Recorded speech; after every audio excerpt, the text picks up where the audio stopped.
it's just like what No, I think everything in your experience and in your heart and how you want others to behave wars against what you just said. Could you elaborate? Everything in your experience knows that we are beyond just highly evolved apes from evolution. I love what you're saying because you are being consistent with morals and evolution. You're saying as we evolved, we still hunger for the strong eating the weak, getting as much as I possibly can for myself. Sometimes worrying about my tribe, helping my tribe out, but ultimately at the end of the day, it is about me. And so all of my drives should be about my own selfish motives and connected to myself. Because it's the powerful eating the weak. It's about my own pleasure here on this planet. So what do we have in our culture today? Self-assertion. That's why forgiveness is slowly becoming grotesque. It's like, why would you forgive? It's about self-assertion in our society today. Okay, everything in you, I personally believe, says no, you should not live that way. You should not live that way. But you're saying to me, well, I don't know how you answer that one, for one. But two, you're saying to me, maybe that's good, but naturalistically, everything in us, empirically, should be to live that way. And so when I live selfishly and I don't help you, and when you fall in the street, and I'm not going to disadvantage my time or potentially my resources to help you. Well, that's okay. That's good for me. That's good for me because I'm living selfishly. I think everything in you would say, no, that's not how it should be, Stuart. That's a big part of the evolutionary connection, sure, but it should not be that way. We know this, and it's beyond just our oxytocin cuddle chemicals that are saying, oh, be empathetic. No, it's something way further than that. Would you not agree?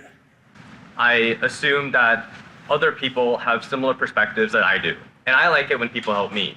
So therefore, like if I see everyone as one, then helping others helps me, like by the empathy helps me, you know? So I've sort of made empathy selfish in a way, if that makes sense. Society would break down. Jews should never forgive Germans for what happened to them in recent history. Ukrainians should not be forgiving Russians. There should be a gigantic divide, and there should be retributive justice. And that's all. There should not be grace, love, forgiveness. Because it's all about our own selfish desires, and it's all, according to your worldview, about empathy as long as you're scratching my back and I'm scratching yours. That's exactly consistent with what you just said, right? Like I see your point. Like forgiveness is a lot easier with God. You know, loving is like pretty much only possible with God. So these things become much easier. I'm not saying this is like right.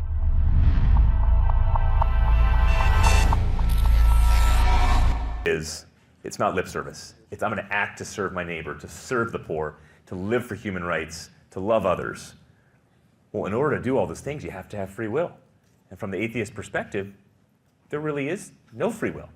It's impossible to have. Richard Dawkins says, well, I know the free will question makes me very, very nervous, but it's just an accidental byproduct of evolution, and we have no idea what it is. And then he'll go on and he'll say, oh, and by the way, free will doesn't exist, but everything about our experience says it does exist. All right, you're starting to get what we were talking about earlier. The evidence intellectually stacks up for the Christian worldview, and then the experience does. You use the word influence, which I like. Your parents influenced you. Your society influences you. Those in power influence you. Your neurochemicals influence you. They do not determine you. Everything about our judicial system, thank heaven, comes down to your free will and your decision-making. Well, that decision-making and that free will is immaterial. Everything about the atheistic worldview is material. And so if there is no God, then it's just material. And free will is just an illusion. But sir, I know that you know. You're making the decision right now, I promise you, to know that you will go to class after this. Or you won't go to class, and you'll flunk and fail. But you're intelligent, I think you probably do get A's. You're intelligent, and that intelligence comes from the free will to decide, to discipline yourself, to discipline your time, and to study. I just don't see the thing which gives us free will. All I see is materialness. And so I think acting in material world is kind of impossible for me to like understand how God could give us free will, if that makes sense. That's just how I view things, maybe I'll do them differently, but. Excellent question. If this God created you in his image to reflect his attributes, then it makes a lot of logical sense that he would give you free will. Free will is immaterial, it's a decision. God personally made the decision to create you. You have about 1 in 100 billion chance of even existing. That's a miracle in and of itself. But he gave you that type of free will to make the decisions in your life, whether to do good or wrong. So do you see how logically that stacks up in terms of the creator of the entire cosmos that's existed forever, who has free will to decide whether to create or not, to destroy or create, creates you in his image to have free will, rather than it's just all entropy and somehow out of nowhere this free will was created, but wait a second, there is no creator. So how did it come about? And so, no, there are no meaning atoms. There are no free will atoms. Atoms do not have free will. Atoms do not have meaning and purpose. Atoms do not have morality and a decision to make objective moral decisions. No, that's all immaterial. So where do you get the immaterial from if you're an atheist? Like, yeah, without free will, you don't have responsibility. But in order to have a society, you still need to have like punishment for, things which are unlawful or just, what we collectively, subjectively say as morally wrong. And so, like, there can still be punishment without free will, but it's less of a, it is a different mindset, because rather than having responsibility for something, you say, how could we have prevented the circumstances in which this would have happened? It is different, but I think like you can still have punishment. So would you say outside of society, so outside of the police force, you are not morally culpable, so you can do whatever you want outside of a society that's structured with authoritative rules? Yeah, I mean, sorry, you say that, could you repeat the question? Yeah, so if you have no moral culpability because you're outside of that society, that lines up with your worldview. But when you're within the society, now you have to operate in a way that obeys those laws in order to really get along with other people. Are you morally culpable, or is it just, no, it's all an illusion, morals? Okay, so you can do whatever you want then. Yes. Do you live that out? Because I wouldn't want to be your close friend if you live that out. I'm in society, but also like, I see myself in others, right? That gives me some sense of like empathy, right? Like, it's not necessarily like, I could choose to not view the world in this way, and I could choose to be mean, but I choose this view, the circumstances in which I am brought into, make me believe that people are like me and that I want to be like them, or I want to be. So it's all selfish. You operate morally. Yes, in a out of selfish drives. Yeah, I agree. Like, without God, you basically are forced to operate selfishly, and it's your choice, or sort of like you choose whether or not you are selfish or not. So live out your.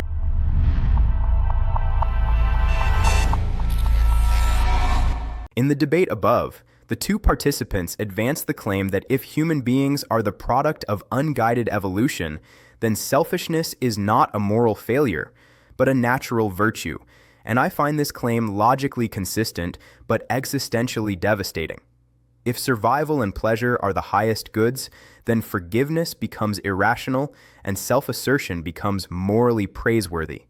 This reasoning follows cleanly from evolutionary naturalism. However, while the logic is coherent, it produces a moral vision that empties concepts like sacrifice, grace, and compassion of any binding meaning. A worldview may be internally consistent and yet profoundly incompatible with the moral intuitions that govern real human life.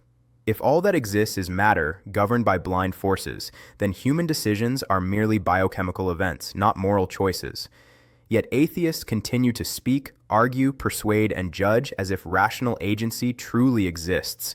This creates a deep contradiction. Free will is denied at the metaphysical level, but assumed at the experiential and ethical level. A worldview that cannot ground responsibility cannot meaningfully sustain moral accountability. Acknowledging selfish motivation does not rescue morality, it dissolves it. If ethical behavior is merely an evolved strategy to maximize personal or collective benefit, then there is no principled reason to uphold justice when it becomes costly. The moment morality conflicts with advantage, it loses all authority.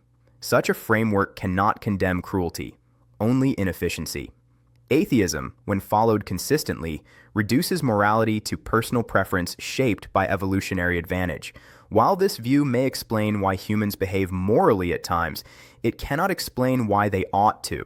The debate reveals that moral realism, responsibility, and obligation are smuggled into atheistic reasoning without philosophical justification. Christianity does not invent morality. It accounts for why morality binds even when it hurts. Let us now continue with the debate or discussion. This is just like what I think everything in your experience and in your heart and how you want others to behave wars against what you just said. Could you elaborate? Everything in your experience knows that we are beyond just highly evolved apes from evolution. I love what you're saying because you are being consistent with morals and evolution. You're saying as we evolve, we still hunger for the strong eating the weak, getting as much as I possibly can for myself. Sometimes worrying about my tribe, helping my tribe out, but ultimately at the end of the day, it is about me.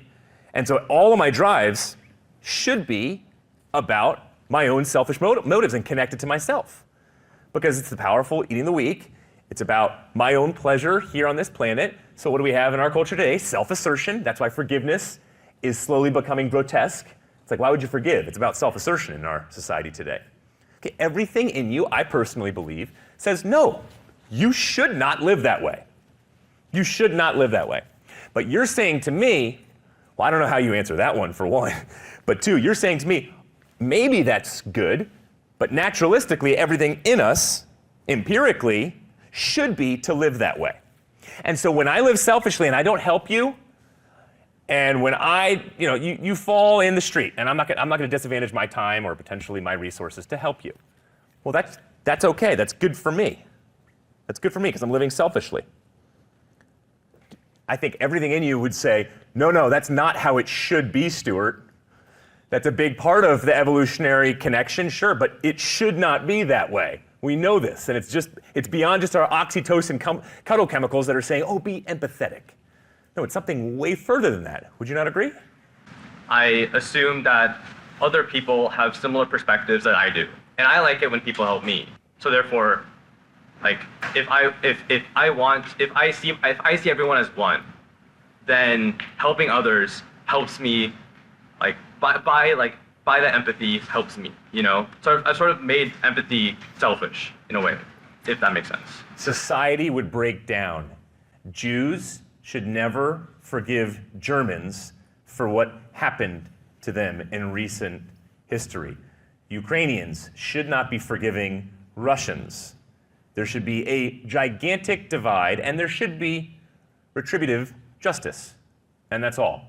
There should not be grace, love, forgiveness, because it's all about our own selfish desires, and it's all, according to your worldview, about empathy as long as you're scratching my back and I'm scratching yours. That's exactly consistent with what you just said, right? Like I see your point. Like forgiveness is a lot easier with God. Loving is like pretty much only possible with God. So these things become much easier. I'm not saying this is like right.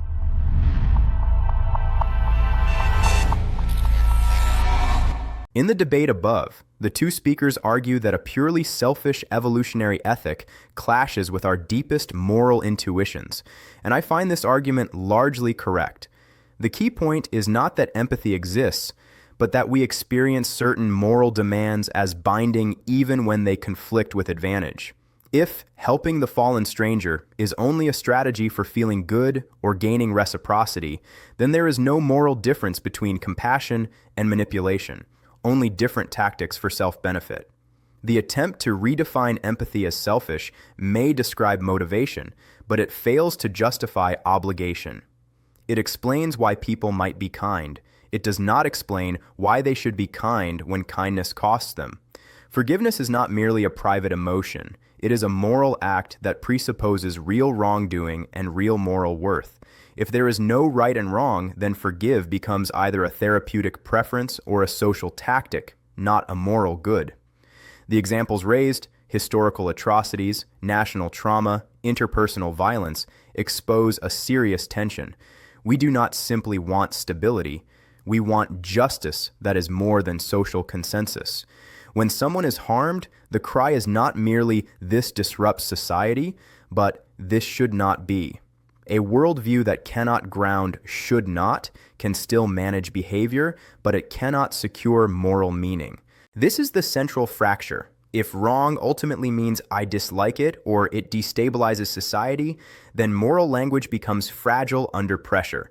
A sufficiently powerful group can redefine stability, normalize cruelty, and call it progress. The moment the standard is only consensus or survival, then eugenics, slavery, or oppression can be justified as socially useful. The attempt to rescue morality by appealing to subjective experience, "It doesn't make me feel good," may be sincere, but it cannot function as a universal prohibition. Feelings vary, power overrides, cultures shift. Without a moral law above society, society becomes the law. This segment reveals that no objective morality inevitably collapses into morality as social engineering. Punishment becomes merely a tool for stability, not justice. Empathy becomes a strategy, not a duty. And the strongest critique is simple. If society is the highest court, then society can legalize evil and still call it good. The debate does not attack individuals. It exposes the worldview level consequence. Without an objective moral standard, the language of human rights and moral obligation becomes borrowed capital, used passionately but grounded nowhere. Let us now continue with the debate or discussion. Or wrong. I don't believe in right or wrong.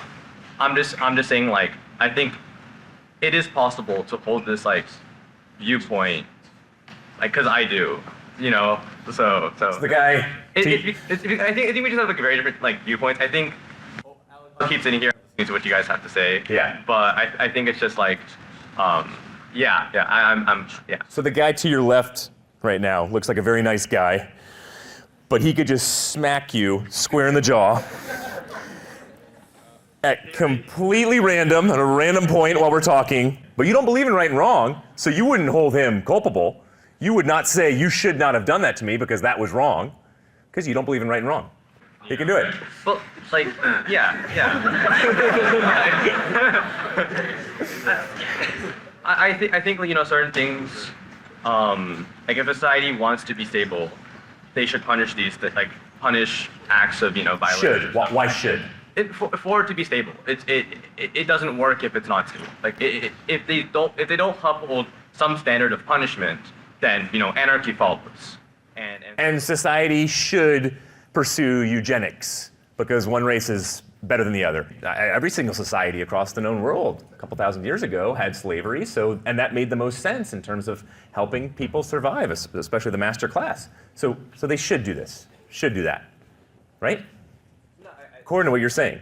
Especially if there's no right and wrong, because you said there's no right and wrong. No, I think it's wrong because Well, you said there's no right and wrong. Now you're saying no, but we construct subjective moralities, right? Like I don't believe objectively, like, oh, this is a good or bad thing. But given my experiences, I'm inclined to believe, like, oh, you know, maybe this, like, given my viewpoint in the world, this doesn't make me feel good. You know, if you and I were close friends and I was getting bullied, you wouldn't just say, "Oh, I feel maybe like I should help Stuart here in this scenario, but I don't know.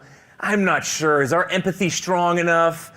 What about, are we the same kin, the same tribe? I'm not sure." And you're having this whole little dialogue with yourself over here.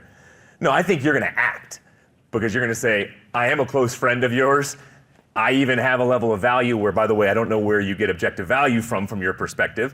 But you think I have value, so you're going to act to help me. To even disadvantage yourself some in order to help me.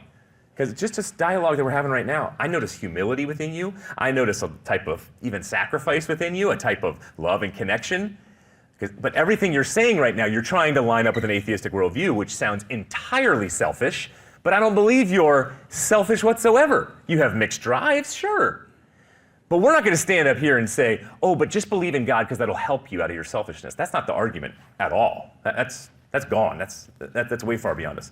What we're saying right now is God makes the most sense of being a law above the law, like Martin Luther King Jr. talked about, where even society is culpable to a law that's immaterial out there.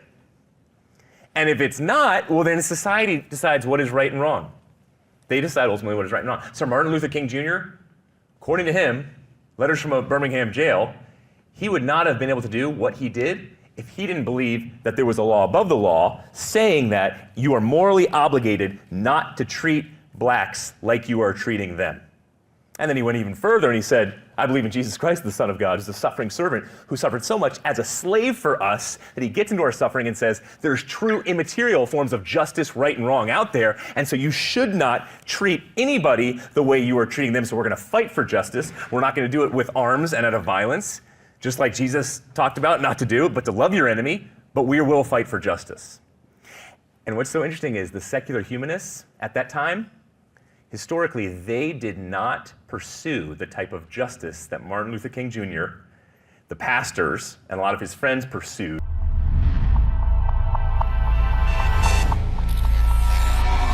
In the debate above, the speakers argue that lived moral behavior contradicts the claim that morality is purely selfish illusion, and I find this argument persuasive.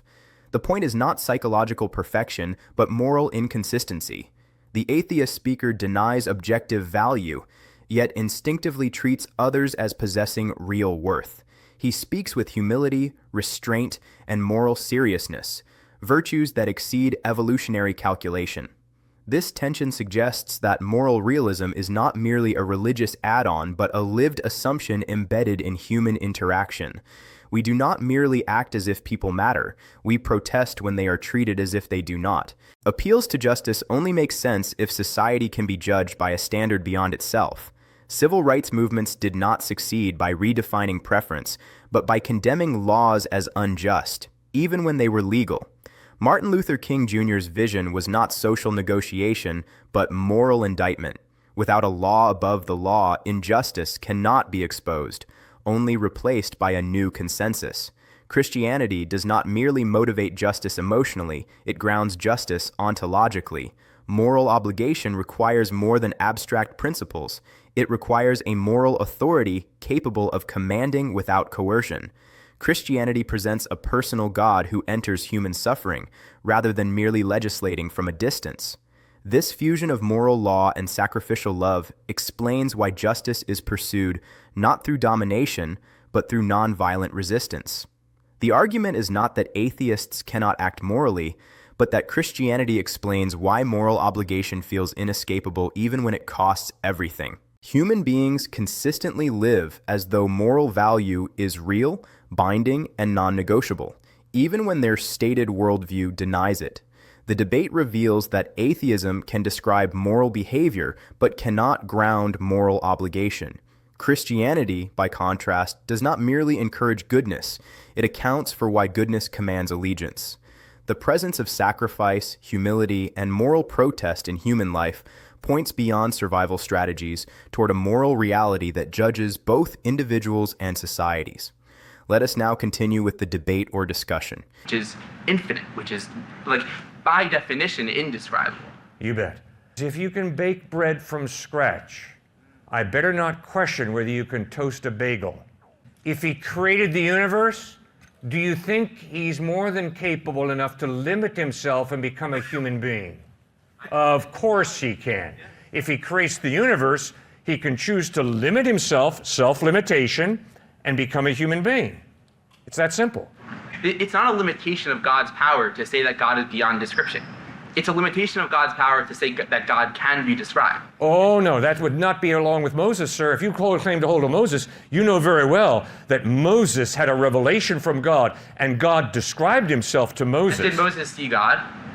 No, nobody sees God. But God revealed himself through the burning bush. People see Jesus, so in your view, people do see God. No, Jesus was God limiting himself and taking upon himself human form. Many, many people saw him because he was God limiting himself, becoming a human being. And that's what Paul struggles with. Paul, the tremendous Jewish rabbi, struggles with in Philippians 2. He writes, have this attitude in yourselves, which was also in Christ Jesus, who, although he existed in the form of God, did not regard equality with God a thing to be grasped, but emptied himself, taking upon himself the form of a bondservant and being made in human form. So that is the claim of Christ and the claim of the eyewitnesses who walked with Christ, listened to him, saw him die, and saw him risen from the dead. That's the claim. And I agree with you, it's a hard claim, but if you can believe that God spoke to Moses through a burning bush, as well as up on Mount Sinai, you can also believe that this God who limits himself and speaks to Moses through a burning bush can also become a human being. And that's what Jesus claimed.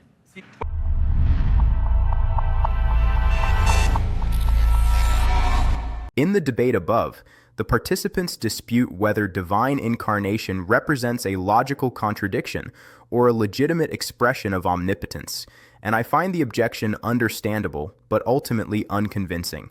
The claim that God cannot take on a body assumes that limitation negates power, yet self-limitation freely chosen is not weakness, but control. If God can create finitude, there is no incoherence in God entering finitude without exhausting his infinite nature. The objection confuses being limited with choosing limits. A God incapable of self-limitation would be less powerful, not more. All knowledge involves partial revelation. Even in human relationships, knowing does not require exhaustive access. The biblical claim is not that God is fully comprehended in Jesus, but that God is faithfully revealed through Jesus.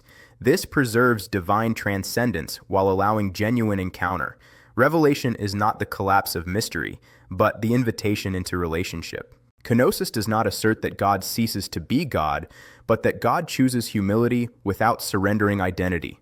Power expressed through self-giving rather than domination reframes omnipotence itself.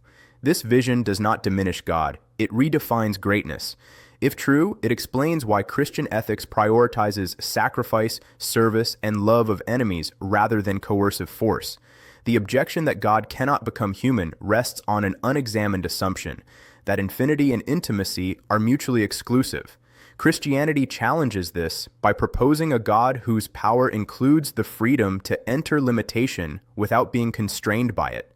The incarnation is not a logical error, but a theological claim about the nature of love. That ultimate authority is expressed not through distance, but through presence. Let us now continue with the debate or discussion. I guess you could say would be that Christ is risen and is dead. Died and rose from the dead. Yeah. What would you say in the Bible, what books or scriptures would you recommend that would solidify his historical evidence that Christ's death and resurrection? All right. Could somebody please turn to Matthew chapter 28? One of you, okay? Matthew 28. Matthew 28. 28. Could someone else please turn to Mark chapter 16, the first few verses? Could someone else turn to Luke chapter 24? And could someone else turn to John chapter 20? What I want you to note is, this is an historical claim. If anybody tells you the resurrection of Christ is a myth, you could say, really? Well, let's read about it. This is such unemotional language. Notice also, as you listen to these being read, notice that there is no theological explanation of what this means because he rose from the dead. It's simply, here are the facts, guys, historical facts. Who's got Matthew 28, the first few? I got it. Go. I got it. Read it. What verse? Start at verse 1. All right. Now, after the Sabbath, toward the dawn of the first day of the week, Mary Magdalene and the other Mary went to see the tomb.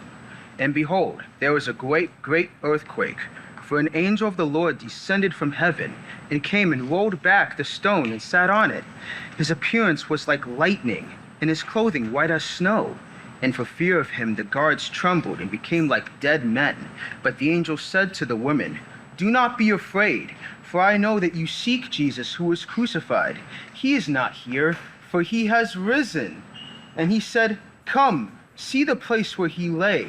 Then go quickly and tell his disciples that he has risen from the dead. And behold, he is going before you to Galilee. There you will see him. See, I have told you." So they both departed quickly from the tomb with fear and great joy, and ran to tell his disciples. And behold, Jesus met them and said, "Greetings." And they came up and took hold of his feet and worshipped him. Then Jesus said to them, "Do not be afraid. Go and tell my brothers to go to Galilee, and there they will see me." Good. Okay. Jesus has risen. On the first day of the week, very early in the morning, the women took the spices they had prepared and went to the tomb. They found the stone rolled away from the tomb, but when they entered, they did not find the body of the Lord Jesus. While they were wondering about this, suddenly 2 men in clothes that gleamed like lightning stood beside them. In their fright, and women bowed down with their faces to the ground. But the men said to them, "Why do you look for living among the dead? He's not here, he has risen. Remember how he told you while he was still with you in Galilee. The Son of Man must be delivered over to the hands of sinners, be crucified, and on the 3rd day be raised again." Then they remembered his words. When they came back from the tomb, they told all these things to the 11 and to all the others. It was Mary, Joanna, Mary, the mother of Jesus, mother of James, These were the people. and the others with them who told this to the apostles. But they did not believe the woman, because their words seemed to them like nonsense. Bingo, right there. They said, stop speaking nonsense.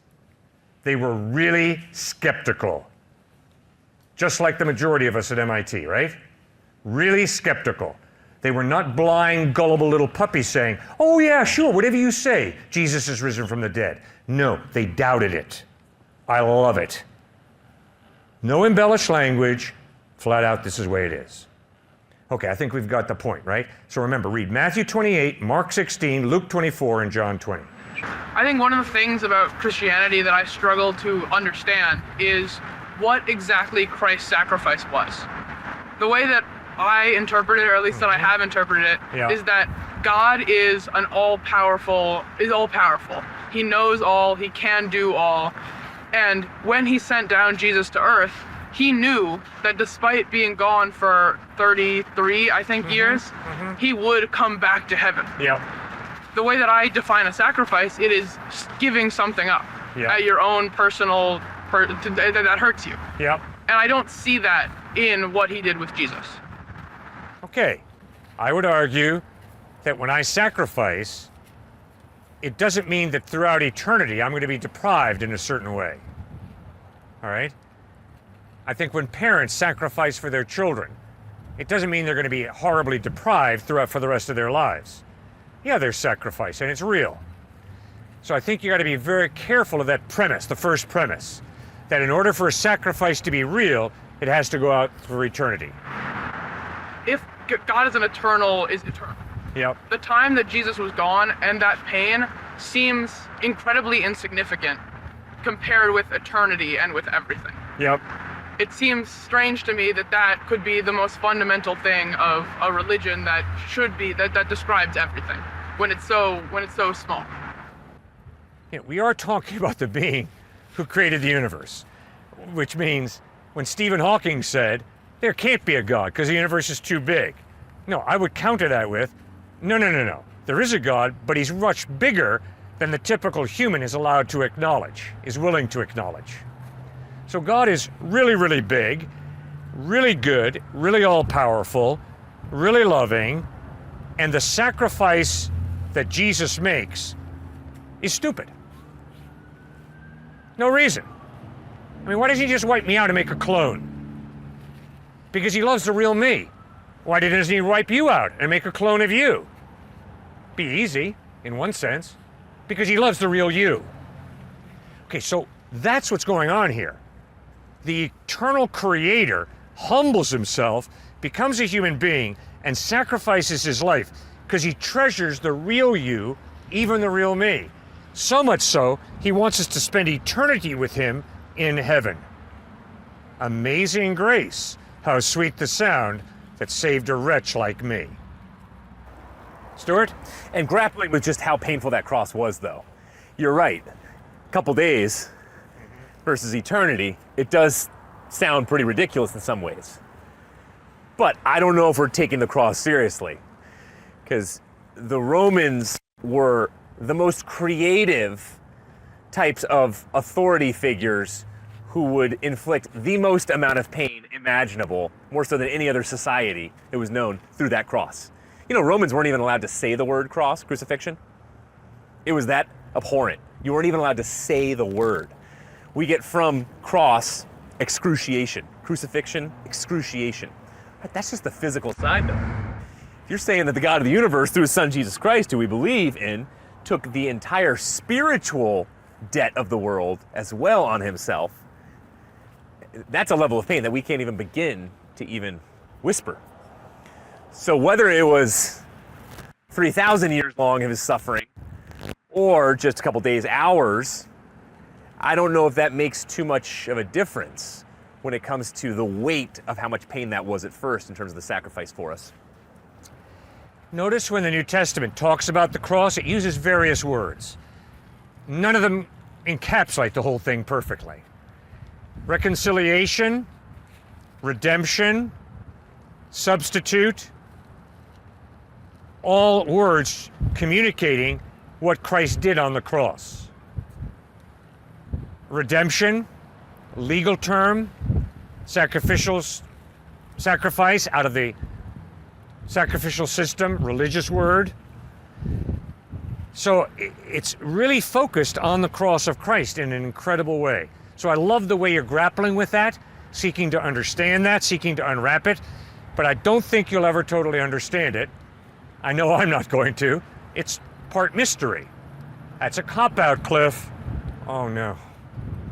Does any postdoc student at MIT know everything about their area of study? No. Nobody has exhaustive knowledge on any topic. And this whole idea that I'm going to have exhaustive knowledge about God or about the cross, it ain't going to happen. Which means we have to learn to live with mystery. Well, wait till you get married. If you get married, you're going to have to learn to live with mystery. At times, I don't have the faintest idea why my wife does what she does, but guess what? I don't have the faintest idea why I do some of the stuff that I do. And if we can't live with mystery,